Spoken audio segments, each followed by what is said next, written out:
Vous l'attendiez, vous la rêviez, vous l'espériez, elle est enfin là, la deuxième partie de notre vidéo sur les 10 missions spatiales incontournables de 2022.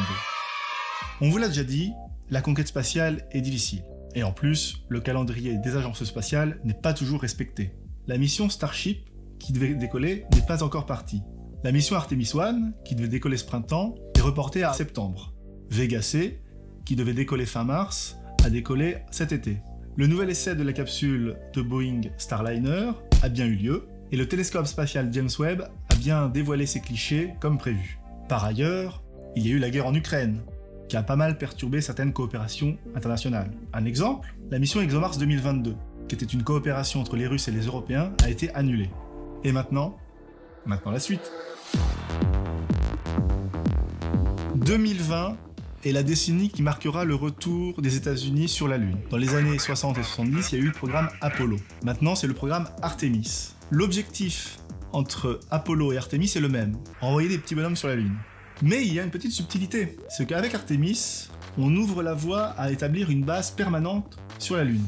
Je voudrais que vous preniez un instant pour réfléchir à ce que je viens de dire. Vous allez assister de votre vivant au retour d'astronautes sur la Lune, et peut-être même à l'installation d'une base spatiale permanente.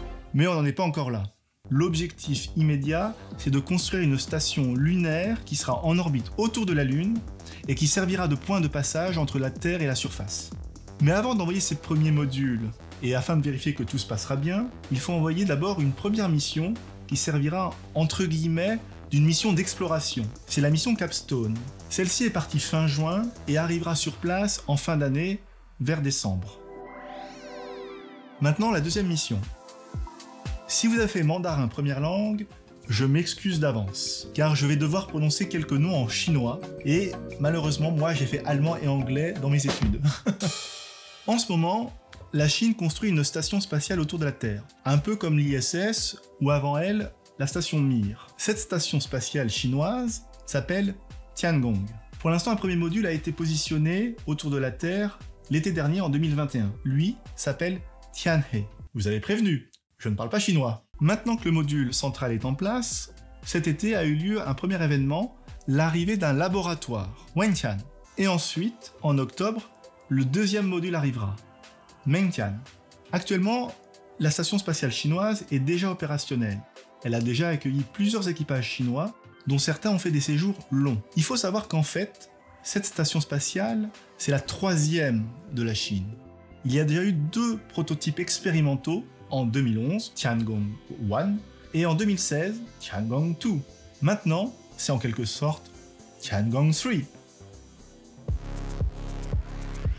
Alors si je vous ai parlé de la Chine à l'instant, il faut savoir que d'autres pays en Asie ont évidemment un programme spatial. On pense au Japon, on pense à l'Inde, et on pense peut-être un peu moins souvent à la Corée du Sud.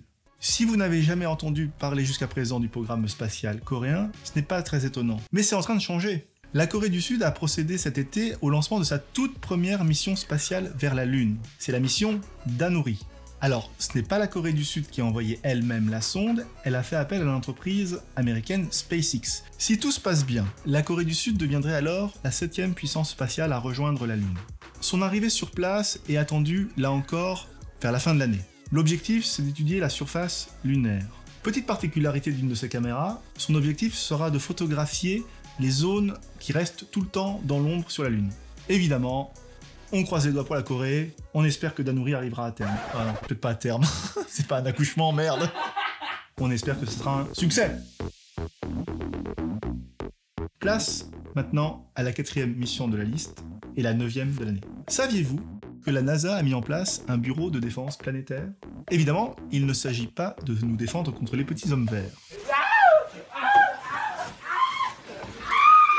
L'objectif de ce bureau, c'est de préparer la Terre au cas où un jour un astéroïde viendrait croiser la trajectoire de la Terre. Je ne pense pas qu'il soit utile de vous faire un dessin.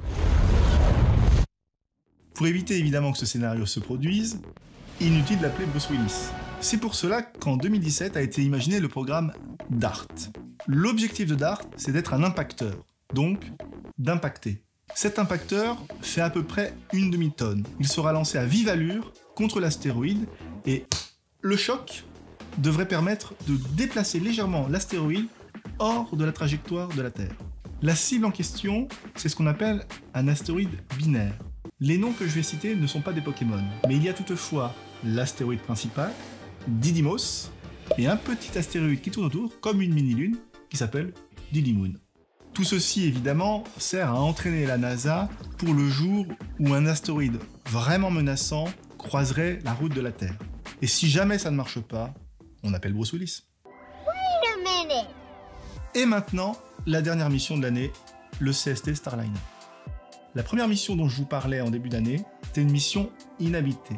Cette fois-ci, on va mettre des gens dedans. 2 personnes, 2 astronautes, 2 membres de la NASA. On met les 2 personnes dans la capsule, on met la capsule sur la fusée, on envoie la fusée dans l'espace, elle largue la capsule rejoint la Station Spatiale Internationale, débarque les astronautes, ensuite ils remontent dans la capsule, j'espère que vous suivez, la capsule redescend sur Terre, on récupère les astronautes, c'est fini! Évidemment on rigole, mais ce test est important pour Boeing, parce que si Boeing réussit, alors la NASA pourra qualifier le Starliner, la capsule, pour faire des vraies missions opérationnelles pour acheminer des astronautes, les emmener sur place et les ramener. Touchdown Starliner. Et voilà, on arrive à la fin de notre vidéo sur les 10 missions spatiales, partie 2. Et voilà, on coupe, c'est fini. On espère que ce petit panorama des 10 missions spatiales qui nous ont le plus interpellés cette année vous aura plu. On vous conseille évidemment de vous abonner, de mettre la petite cloche, et mettez un petit pouce aussi, hein, tant qu'on y est.